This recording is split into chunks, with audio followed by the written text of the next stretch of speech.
कहीं तो होगी ऐसी जगह जहां पर गरीब और अमीर एक साथ बैठ के एक ही पढ़ाई कर सकते हो, क्लासरूम में ही सही।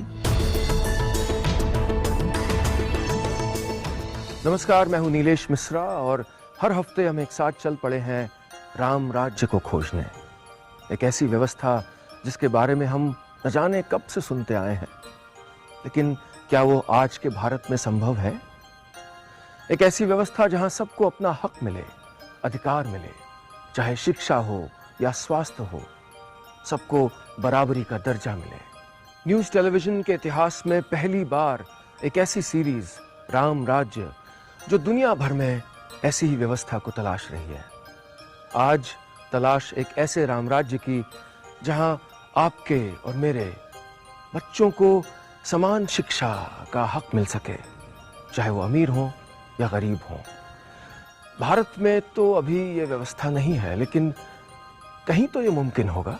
क्या ये मुमकिन है कि एक देश हो जहां अफसर से ज्यादा लोग टीचर बनने में ज्यादा फक्र महसूस करते हो, और टीचर बनना उतना ही मुश्किल हो जितना कि डॉक्टर, और टीचर बनने के बाद आपके पास ये आजादी हो कि आप बच्चों को कैसे पढ़ाएं, कितना पढ़ाएं, और इन सब के बावजूद जब दुनिया भर के बच्चों की परीक्षा हो तो इस देश के बच्चे सालों साल अव्वल रहे। क्या ये मुमकिन है?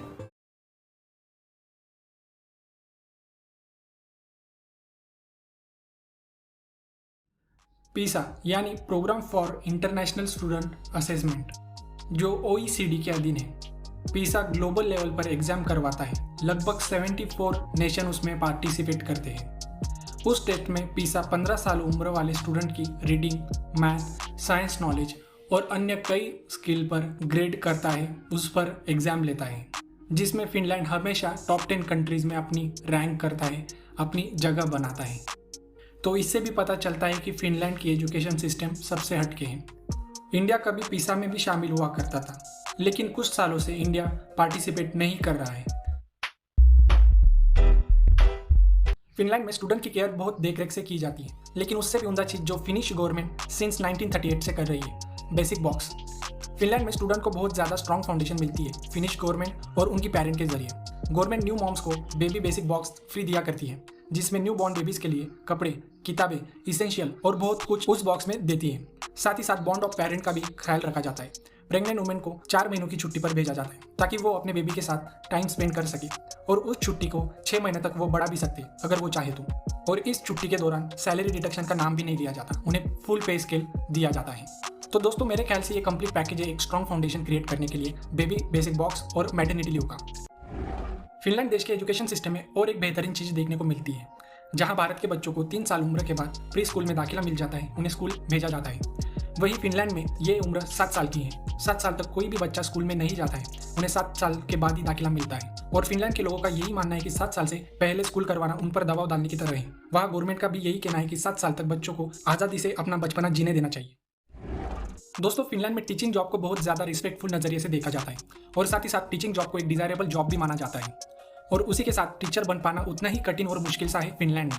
फिनलैंड में टीचर के बनने के लिए मास्टर डिग्री करना कंपलसरी है, लेकिन मजे की बात यह है कि वो मास्टर डिग्री भी फिनिश गवर्नमेंट फ्री में करवाती है।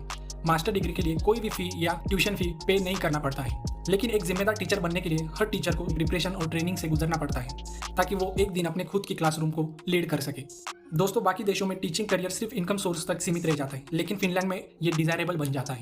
वही टीचर ऑर्डिनरी टीचिंग से ज़्यादा इनोवेटिव ट्रेनिंग में ज़्यादा भरोसा रखते हैं। टीचर क्लासरूम में स्टूडेंट को कम से कम टाइम स्पेंड करवाते हैं, जैसा वहाँ क्रिटिकल सब्जेक्ट जैसे मैथ को भी आउटडोर मैथ पढ़ाया जाता है, बाहर ले जाकर मैथ सिखाया जाता है।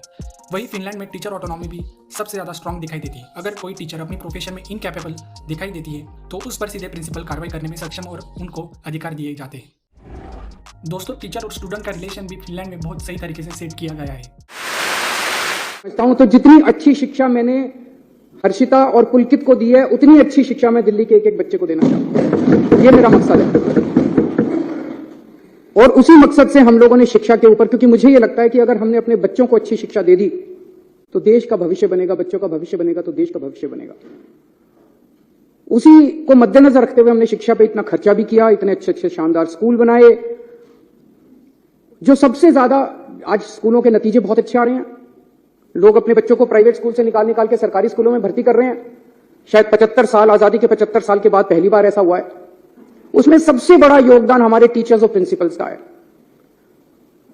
और उनको मोटिवेट करने के लिए और उनकी कैपेसिटी बिल्डिंग करने के लिए हमने उनको पूरी दुनिया में बेस्ट से बेस्ट ट्रेनिंग दिलवाई है। हमने बहुत सारे टीचर्स को विदेश भेजा, बहुत सारे टीचर्स को आईएम्स में भेजा, बहुत सारे टीचर्स को अलग अलग यूनिवर्सिटीज में भेजा ट्रेनिंग करने के लिए। 1000 से ज्यादा टीचर्स, प्रिंसिपल्स को हम विदेशों में अभी तक ट्रेनिंग करा चुके हैं। अब 30 टीचर्स और प्रिंसिपल्स को फिनलैंड जाना था ट्रेनिंग करने के लिए।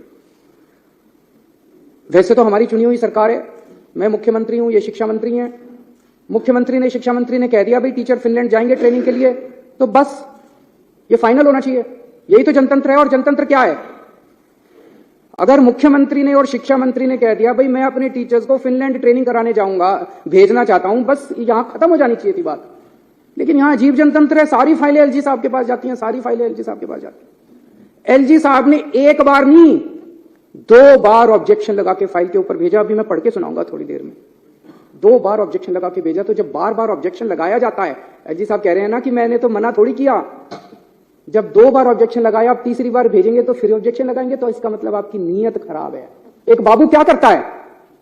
आप अपना लाइसेंस बनाने जाते हो, लाइसेंस बनाने वाला मना थोड़ी करता है, ऑब्जेक्शन पे ऑब्जेक्शन, ऑब्जेक्शन पे ऑब्जेक्शन, फिर आप दलाल को पकड़ते हो। वो दलाल कहता है इतने पैसे दे दो, बाबू को अंदर पैसे दे दूंगा और वो फाइल क्लियर कर देगा। तो ये बार बार जो ऑब्जेक्शन लगाए जा रहे हैं, इसीलिए तो लगाए जा रहे हैं, नीयत खराब है। फिनलैंड टीचर्स को भेजने नहीं देना चाहते।